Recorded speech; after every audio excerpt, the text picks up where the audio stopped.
So what's up mga brad, ito po ang ginawa naming DIY ampli cabinet. Yan po ay in-order ni Mr. Customer Jack Liran Herodin Sadalin.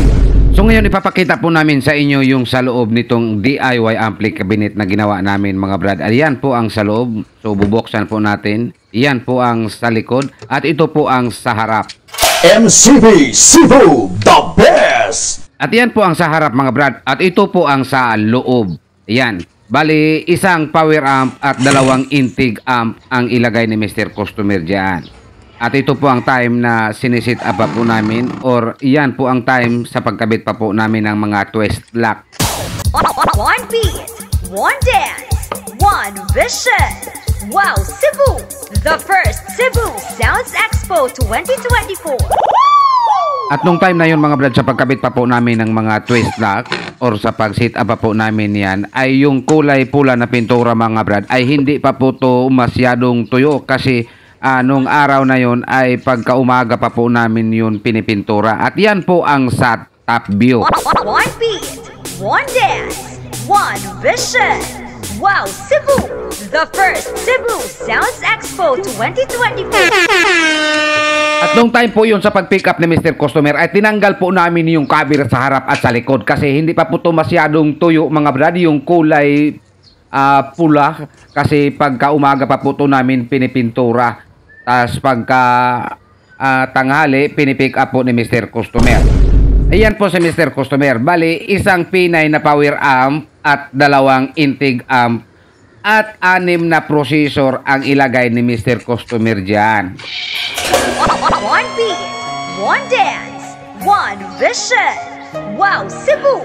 The first Cebu Sounds Expo 2024. At yan po ang time na linagyan ko ng rubber pot ang pinakailalim sa kaniyang DIY ampli cabinet kasi inutusan po ako ni Mr. Customer na palagyan ng gulong. Pero hindi ko na sinadya nga makalimot sa pagbili kaya ang sabi niya siya na lang daw ang bumili sa gulong niyan. At ito po ang time na ikinarga na namin sa kaniyang SUV ang DIY ampli cabinet. At ito po si Mr. Customer. So sa iyo Mr. Jack Liran Herodin Sadalin ng Executive Tourist Transport Service, maraming salamat sir sa inyong pagtiwala po dito sa amin.